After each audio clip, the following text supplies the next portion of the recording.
This show is intended to help listeners understand the new opportunities that are now available to college and high school athletes as it relates to name, image, and likeness. The information contained in this show is only meant for educational purposes and is not meant to be legal advice or to establish an attorney-client relationship. Welcome to Court to Court. I'm Kassandra Ramsey, the Esquire coach. I'm a sports and entertainment attorney in the Washington, D.C. metro area, and I love to talk about all things sports, entertainment, and the law. In my last episode, we talked generally about what NIL is and why it is important for college athletes and high school athletes. We also talked about how college athletes and high school athletes gain the right to profit from their NIL. Today, we're going to dive into the topic a little deeper. We're going to cover state NIL laws. Since we're in the DMV area, we're going to specifically cover the Maryland NIL law, the Virginia NIL law, and the proposed legislation, or at least just mention the proposed legislation that was suggested for the District of Columbia. From there, we'll talk briefly about school NIL policies. After that, we'll jump into some of the biggest stories in college athletics this past week.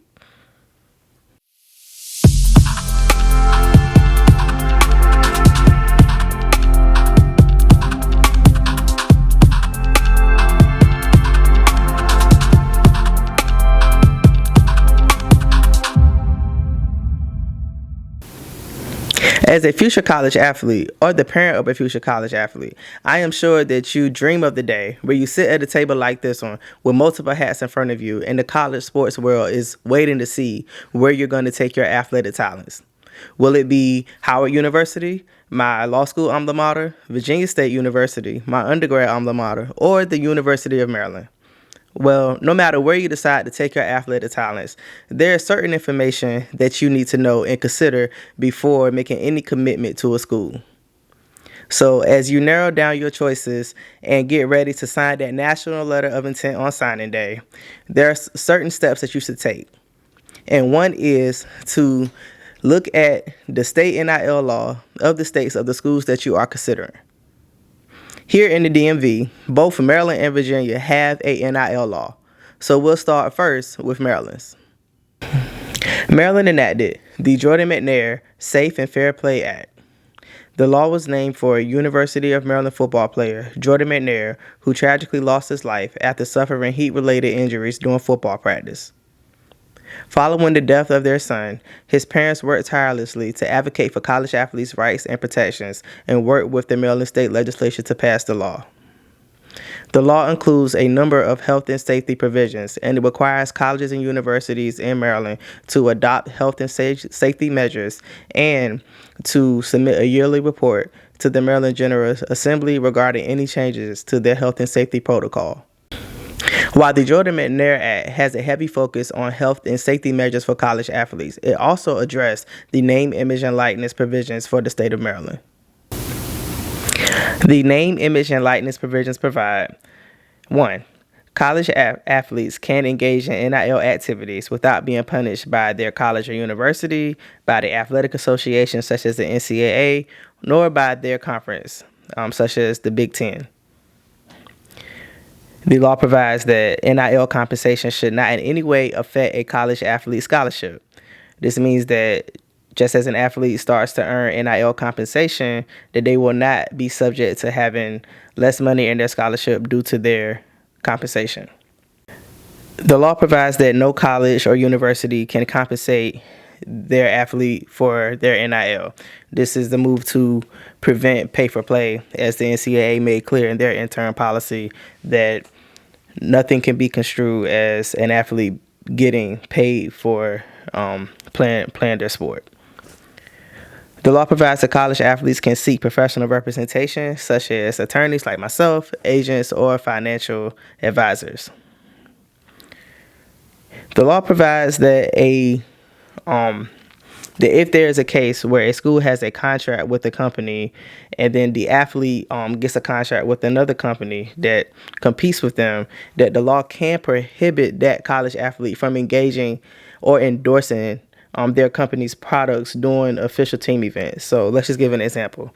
If you're at a school where the school is sponsored by Under Armour and the jerseys and athletic apparel and everything is made by Under Armour, but you have an athlete who lands a deal with Nike the athlete would be able to have that deal with Nike when they are endorsing Nike in non-team events. But when there's an official team event, such as a game or a practice, the athlete would not be able to endorse their deal with Nike. Furthermore, the law requires that athletes disclose any NIL contract to their designated official at their school. And lastly, the law makes clear that an athlete cannot freely use their school's name, logos, or trademarks, or any other intellectual property without the permission of their school. Now we're going to move on to the Virginia State Name, Image, and Likeness Law. The NIL provisions in that law are as follows. No school, conference, or athletic association can prevent a college athlete from earning NIL compensation. College athletes are able to obtain professional representation from attorneys or agents in relation to NIL activities. A college athlete's scholarship cannot be reduced, rescinded, revoked, or failed to renew due to NIL earnings or because the athlete obtains professional representation in connection with NIL-related activities. A school cannot be punished because their athletes engage in NIL activities or obtain professional representation in connection with NIL.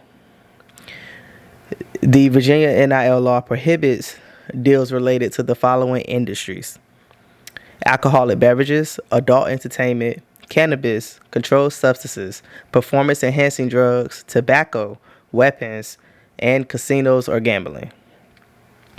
The law makes clear that NIL cannot be used as a recruiting inducement or as pay for play. A college or university may prohibit an athlete from earning NIL compensation when the athlete is engaged in academic, official team, or athletic department events. Athletes may not use school facilities, trademarks, logos, or other intellectual property unless they are permitted to do so. And prior to entering an NIL deal, an athlete must disclose the deal to the school.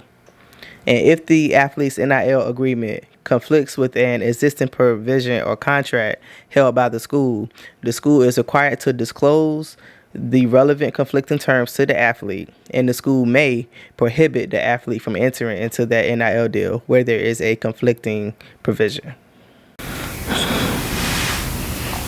Now we're going to move to the District of Columbia. Washington, D.C. does not have an enacted name, image, and likeness law. However, there was proposed legislation related to name, image, and likeness, but it was not signed into law. Since it was not signed into law, I am not going to go into detail here of the proposed legislation, but if you would like more information on it, you can find that at my website at www.theesquirecoach.com. Just follow over to the State NIL Laws tab and find the District of Columbia, and there you will find a link to the policy.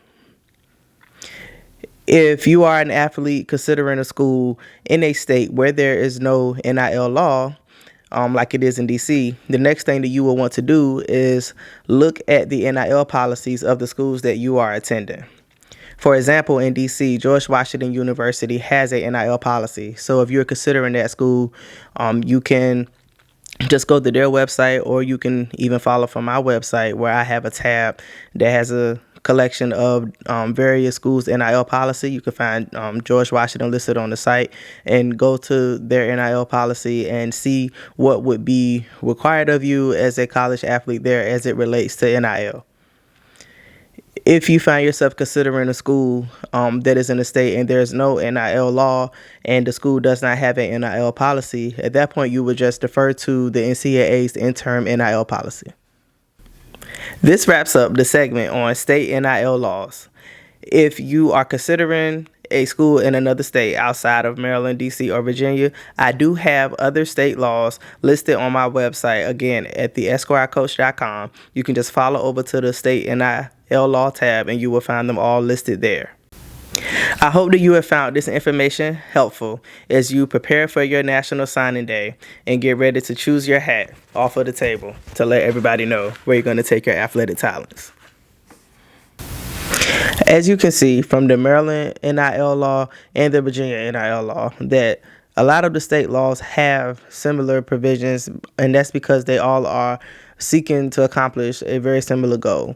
And that goal is to allow college athletes in their state to profit from their name, image, and likeness, allow them the ability to sign with professional service providers such as agents, attorneys, and financial advisors, and to protect the schools when their athletes engage in NIL activities, and to allow the schools the ability to protect the use of their intellectual property.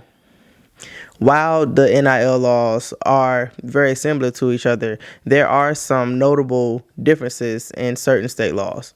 For example, Florida and Texas both have education requirements. They require that their athletes take a financial literacy course and other business and entrepreneurship courses to help them navigate the NIL space.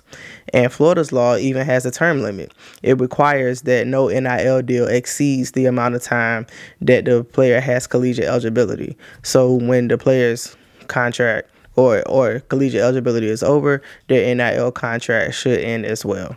These provisions are great as it provides the educational components that, or it requires the schools to provide the educational components that are needed to navigate NIL.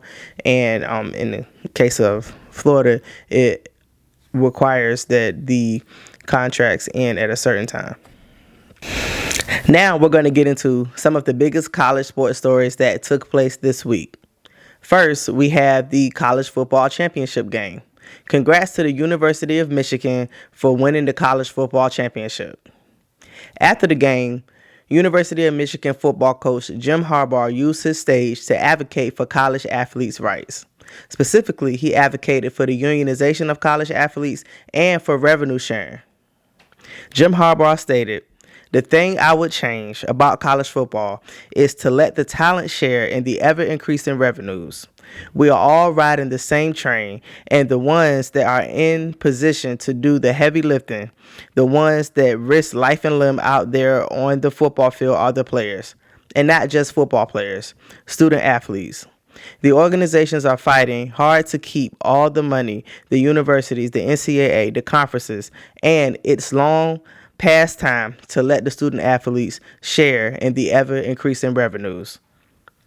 In regards to college athlete unionization, he stated, "There needs to be a voice for the young people, the student athletes. Right now, there is no voice.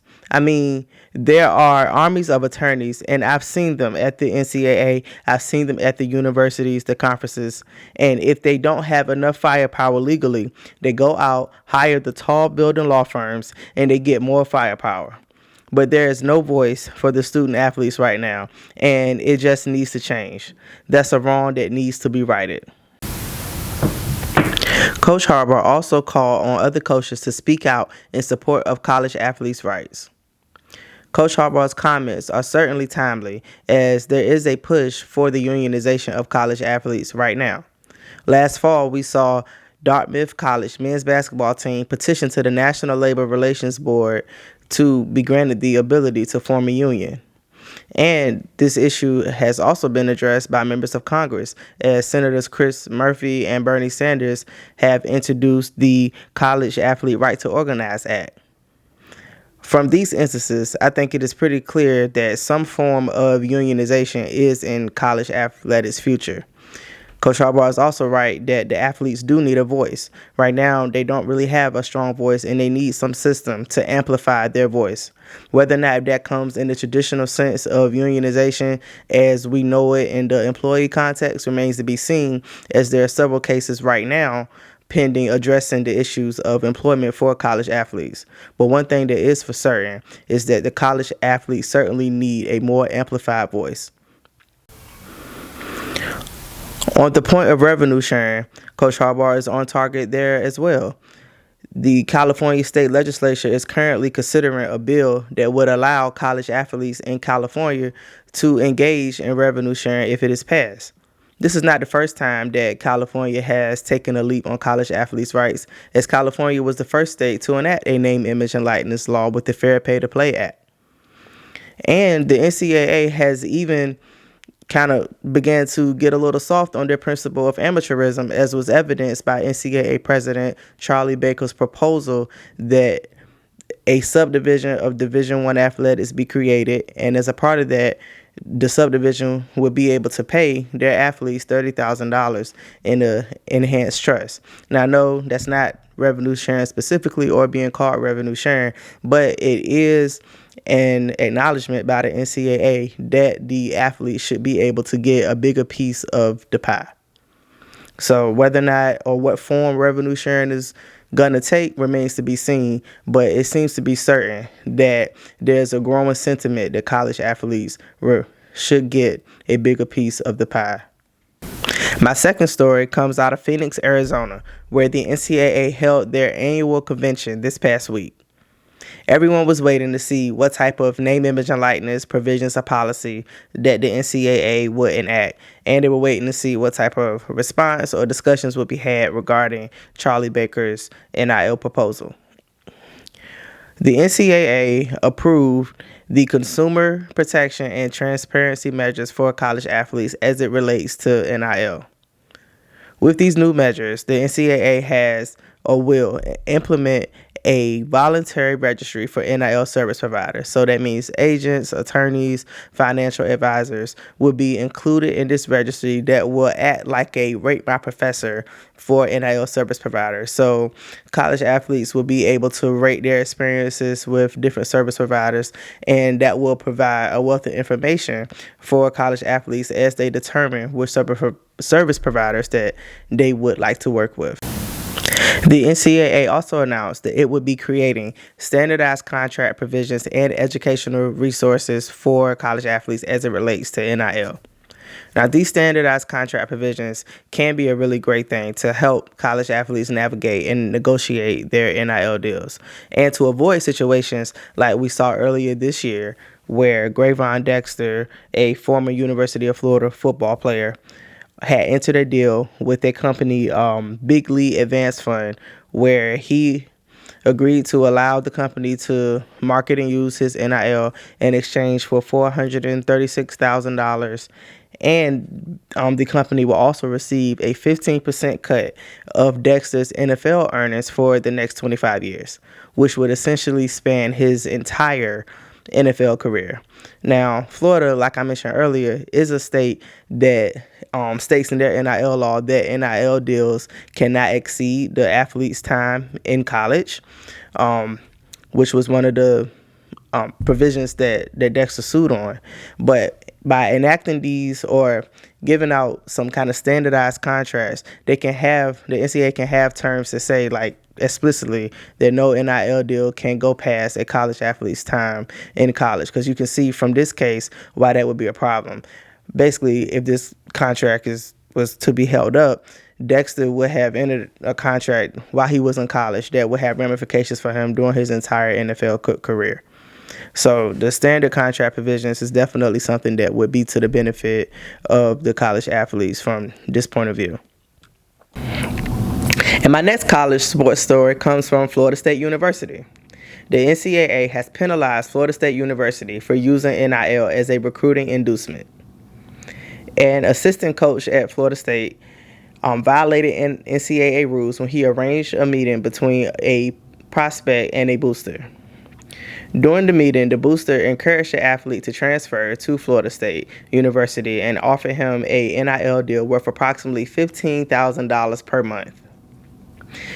The athlete ended up not transferring to Florida State and remained at his previous school, and he did not enter the NIL deal nor receive any compensation from the deal. However, the meeting that was arranged between the prospective athlete and the booster was considered a NIL violation and an impermissible contact because boosters are not authorized recruiters and cannot have in-person off-campus contact with prospects.